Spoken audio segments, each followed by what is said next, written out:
अब तक आपने देखा। निशिर मोलो, ये चीख किसी अनहोनी की संकेत थी। अब आगे। पुजारी अभी भी मुखिया के घर पर ही मौजूद था। जब निशिर मोलो की आवाज आना बंद हो गई तो सभी लोग एक एक करके घर से बाहर निकले। मुखिया और ठकुराइन भी पुजारी के साथ घर से बाहर निकल आए। मुखिया जी, अब हमें तांत्रिक बाबा को खबर कर देनी चाहिए। हाँ पुजारी जी, लेकिन पहले पता तो चले कि निशिर मोलो ने किसी को अपना शिकार बनाया है या फिर वो ऐसे ही चले गए। इस तरह राजमहल में इशिता, मेघना और अनुज तीनों उस दरवाजे की तरफ हैरानी से देख रहे थे जो अभी खुला था। उसके अंदर से काला लबादा पहने कोई बाहर निकला जिसके हाथ में एक अजीब सा दिखने वाला गुड्डा था। कौन? वो कुछ और बोला नहीं और लंबी लंबी भयानक सांसें लेने लगा।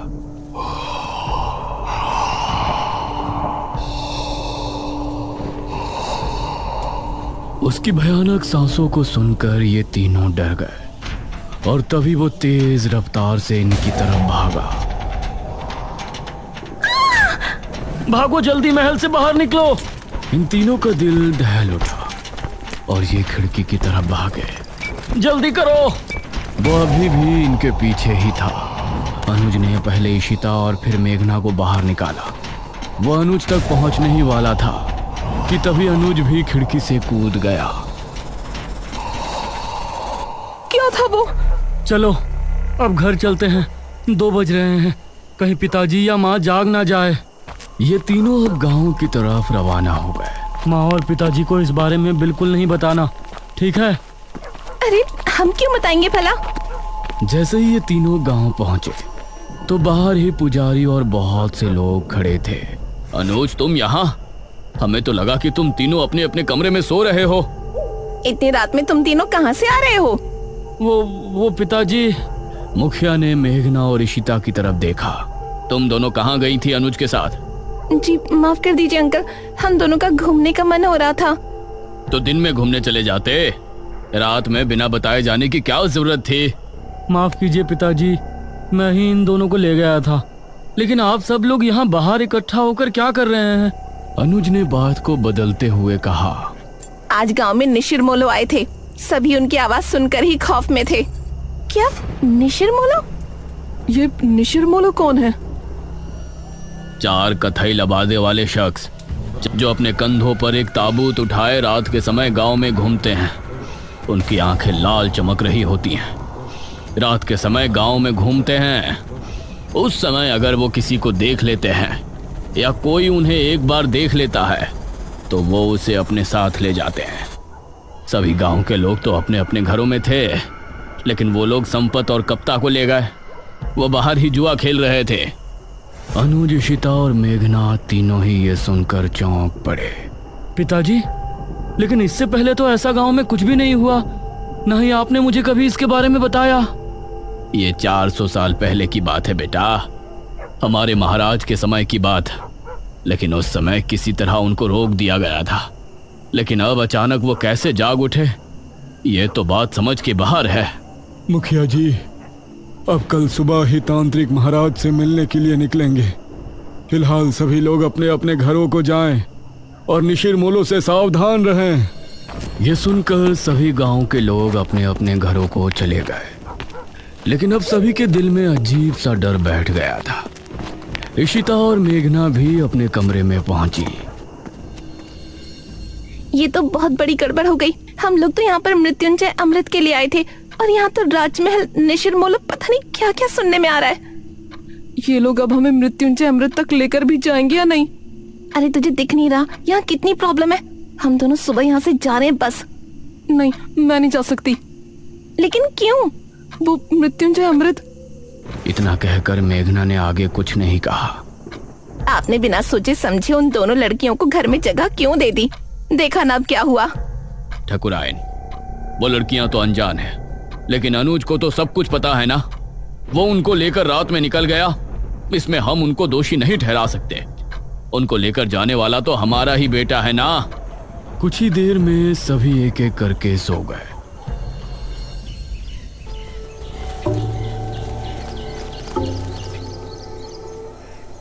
सुबह ठाकुराइन ने दरवाजे पर दस्तक दी। दोनों उठ जाओ, सुबह हो गई है। ठाकुराइन ने बहुत ही रूडली बोला। Aunty ji, we are sorry. यह सुनकर वो बिना जवाब दिए वहां से चली गई। कुछ देर बाद फ्रेश होकर इशिता और मेघना दोनों ब्रेकफास्ट टेबल पर पहुंची। Good morning uncle. Good morning aunty. आओ बैठो बच्चों, नाश्ता करो। मेघना के बाल इस समय खुले हुए थे। ना जाने अनुज को उसमें क्या खास दिखा। उसने उसे स्माइल की और एक टक उसे देखने लगी। इस पर मेघना ने उसे हैरानी से देखा, फिर उधर उधर देखकर नाश्ता करने लगी। अनुज, आज तुम खेतों पर जाओगे, समझ गए? माँ, मैं खेतों पर जाकर क्या करूँगा? पिताजी, क्या हो गया है माँ को? मुझे कुछ नहीं हुआ है। तुम आज खेतों पर जा रहे हो, बस जा रहे हो। तभी इशिता बोली। हाँ अनुज, तुम हमको भी खेत घुमा लाओगे? ये सुनकर ठाकुराइन इशिता और मेघना की तरफ गुस्से से देखने लगी। तभी अनुज भी खुश होते हुए बोला, हाँ ठीक है, मेघना को भी हमारे खेत काफी पसंद आएंगे। हाँ बेटा, क्यों नहीं, लेकिन एक बात ध्यान रखना, तीनों साथ रहना और शाम होने से पहले घर लौट आना। तब तक तांत्रिक महाराज भी आ ही जाएंगे। नाश्ते के बाद इशिता और मेघना अनुज के साथ घर से निकली।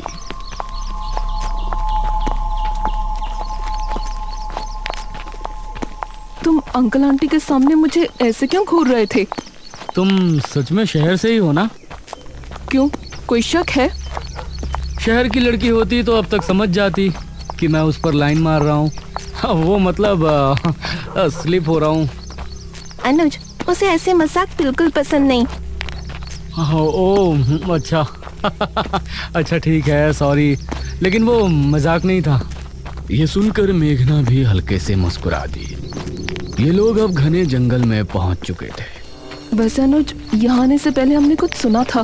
क्या सुना था? यही ना कि हमारे गांव के लोग एक नंबर के बेवकूफ है। अरे नहीं, किसी मृत्युंजय अमृत के बारे में कहा जाता है कि उसको पीने से बड़ा रोग दूर हो जाता है। ये सुनकर अनुज ने इशिता और मेघना दोनों को घूर कर देखा।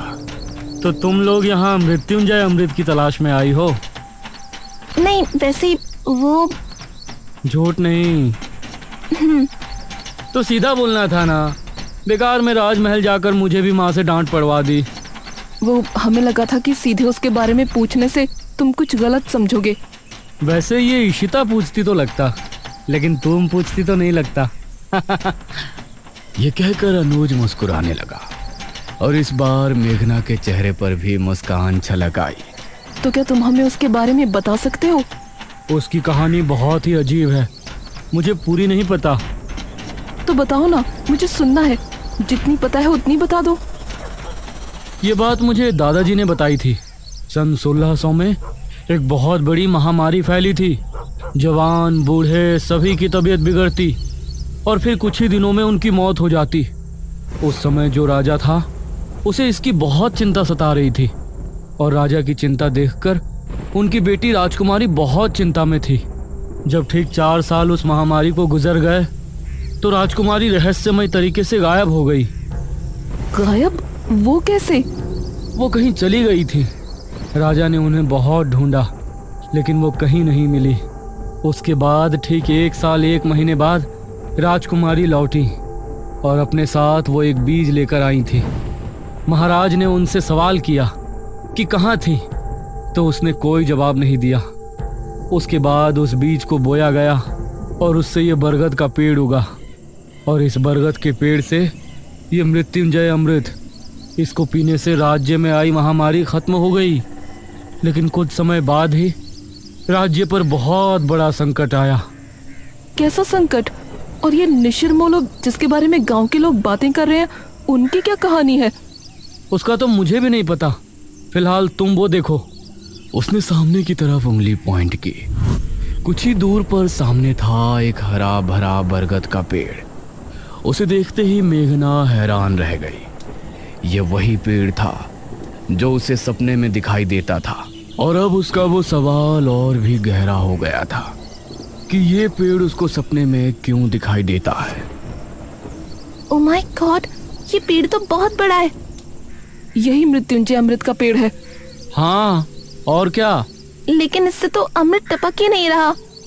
वो अमृत तो सिर्फ पूर्णमासी और एकादशी की रात ही कुछ देर के लिए टपकता है। हर समय थोड़ी ना वो गिरता रहेगा। ओह, तो ये बात है।